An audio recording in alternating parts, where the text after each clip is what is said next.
በነገራችን ላይ ዛሬ አንድ ነገር ልነግራችሁ እፈልጋለሁኝ። የሆነ ነገር ጀምራችሁ በጭራሽ ማቋረጥ የለባችሁ። በተለይ እንደዚህ ዩቲዩብ፣ ሶሻል ሚዲያ ነገር ጀምራችሁ ማቋረጥ በጣም መጥፎ ነው።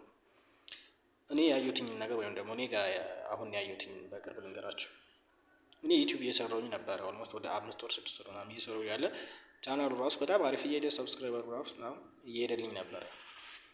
ከዛ በሆነ ጉዳይ አቋረጥኩትኝና ከ3 ወር በኋላ ምናምን ልክ በአሁኑ ታይም ተመለስኩ ማለት ነው። ስመለስ ሰብስክራይበሩ ራሱ ዳውን ሆኖ ነው ያገኙት፣ ቀንሶ ምናምን። በዛ ላይ ደግሞ ዩቲዩብ አካውንቱ ራሱ ዲአክቲቭ ሆኖ ነው ያገኙት። የአንዳንድ ቪዲዮዎች ራሱ እንደዚህ አይታዩም። እንደዚህ የሆነ ብቻ ጀምራችሁ ማቋረጥ በጣም መጥፎ ነው። ስለዚህ አንድ ነገር ከጀመራችሁ እንደ አዲስ እንደመጀመር እንደማለት ነው። በዚህ በዩቲዩብ ብቻ ሳይሆን ሌላ ነገርም ሲሆን አንድ አዲስ አክቲቭ እያደረጋችሁ ምናምን ስለሆነ በጣም ጊዜ እንደገና ድጋሚ ልትወስዱ ነው ማለት ነው። ስለዚህ አንድ የጀመራችሁት ነገር ካለ እሱን ጥንቅቅ ማድረግ ይጠበቅባቸዋል ማለት ነው። ይሄ ልላችሁ ነው የመጣሁት። ስለዚህ